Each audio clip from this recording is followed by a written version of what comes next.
Hey everyone, welcome back to Health Fact Zone. Good to have you here again. Today I want to talk about something a lot of people over 50 do quietly, almost as a private little ritual: walking in the morning on an empty stomach. You've probably been told for years that walking before breakfast is one of the smarter things you can do for your health. And a lot of you have taken that to heart. Some of you walk almost every single day, but the results still feel slower than they should. The scale sits there. The waistline doesn't really budge, and after a while you start to wonder if you're just wasting your mornings. Here's the part almost nobody tells you. The walk itself is rarely the problem. It's usually a handful of small habits around the walk that quietly cancel out half the benefit. And the frustrating thing is, these habits look completely normal. They feel like the sensible thing to do. So most people never think to question them. So I want to go through the 5 most common ones I see people over 50 make. For each one, I'll explain what's actually happening in your body, and then give you a simple fix. And none of these fixes ask you to walk faster or further than you already do. They're small adjustments that make the same walk pull more weight for you. Let's start. 1. Walking too slowly. A relaxed stroll feels nice. It beats sitting on the couch, and it gets you outside and moving. But if your body never really has to work, it has almost no reason to reach for stored fat. When researchers look at moderate activity, they find that fat oxidation, which is just your body burning fat for fuel, only starts to climb once your heart rate and breathing rise a little above resting. There's a simple way to check this. If you can sing while you walk without any effort at all, your body is still coasting. It's mostly running on the sugar already floating around in your blood. The fix isn't to sprint or push yourself into the red. It's something called the talk test. You should be able to hold a conversation in short sentences, but singing should feel like a stretch. That's the effort level where fat starts making up a bigger share of the fuel, and after 50 this matters even more, because the body just doesn't respond to very gentle movement the way it did in your 30s. 2. Skipping the warm-up minutes. A lot of people head out the door and try to hit their pace straight away, especially on a busy morning. It feels like the efficient thing to do, but your body needs those first few minutes just to come out of rest mode. After a night's sleep, your muscles are stiff, your joints haven't loosened, and blood hasn't fully redirected to the muscles doing the work. Push too hard too soon, and you're more likely to tweak something, or to quietly slow down and cut the walk short later. There's a metabolic side to this too. The switch from burning mostly sugar to burning more fat doesn't happen instantly. Give your body a gentle first 4 or 5 minutes, and it eases into that state properly, instead of blowing through your best energy in the first 60 seconds. After 50, that warm-up gets more important, not less. Your joints will thank you for it. 3. Cutting the walk short right when it starts working. This is probably the big one, and most people have no idea they're doing it.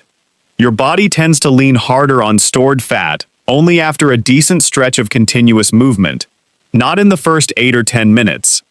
So if your walk always ends right around that point, you're basically doing the warm-up and stopping just as the real work is about to begin. Now, a short walk is never wasted. You still get something out of it. But a slightly longer one, even just an extra 8 or 10 minutes, adds up in a real way when you repeat it week after week. After 50, how long you walk often matters more than how fast, and sometimes more than how many days you manage. It's the length you're consistent with, not just showing up, that quietly compounds. 4. Carrying stress into the walk. This one is quieter, but I see it constantly. Walking while you replay a stressful conversation in your head, or check work messages, or race against the clock, keeps your stress hormone, cortisol, running high the whole time. And when cortisol stays up, it tends to nudge the body toward holding onto fat, particularly around the middle. It's almost as if your body still thinks there's a threat around, rather than a calm morning walk. So a walk done in a rushed, tense state doesn't give you the same return as a calm one, even when the distance and the time on your watch look identical. You don't need silence or a meditation app for this. Just treat the walk as a break from the pressure. not one more chore wedged into a hectic morning. A lot of people tell me that once they protect even 10 minutes of the walk as quiet time, the whole thing starts to feel different. 5. Ending the walk and immediately sitting for hours. A morning walk isn't a switch that flips on fat burning for the whole day, no matter how well you time it or pace it. If you walk for 30 or 40 minutes, and then park yourself at a desk or on the couch for the next 7 or 8 hours, your body settles back into a low gear pretty quickly, and a lot of that momentum just drains away. The fix is to keep a little movement scattered through the day. Even a couple of minutes here and there to stand up, stretch, or walk to another room helps hold on to what your morning walk set up. Think of that walk as the foundation for the day, not the whole house sitting on top of it. After 50, this matters more, because the body drops back into a slower gear faster once you stop moving completely. Wrapping up. So, notice what ties all 5 of these together. Not one of them is about working harder. You don't need to walk faster, or push out extra miles, or add more mornings than you already manage. What changes things is paying attention to the small stuff. Your pace, those first few minutes, how long you stay out, your state of mind, and what you do once you're back inside. Walking really is one of the best things you can do for your body after 50. It just works best when the effort, the timing, and the habits around it are lined up with how your body actually behaves at this age. Sort out even 2 or 3 of these, and the same walk you're already doing starts working noticeably harder for you, usually without adding a single minute to your morning. If you haven't seen it yet, we made a whole video on the best time to walk for fat loss after 50, and how a fasted morning walk shifts which fuel your body reaches for first. It pairs really well with everything we covered today, and the two together give you a much fuller picture. And if you're over 50 and want a simple way to help your metabolism and lift your energy, a morning walk before breakfast is worth a try. Start easy. Pay attention to how you feel. Keep at it. There's no quick fix hiding in here. It's really just about building a habit your body can settle into over time.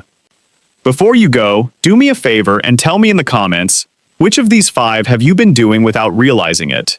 I'm genuinely curious. And if this cleared a few things up for you, pass it along to someone who could use it. Thanks for watching. Look after yourselves, and I'll see you in the next one.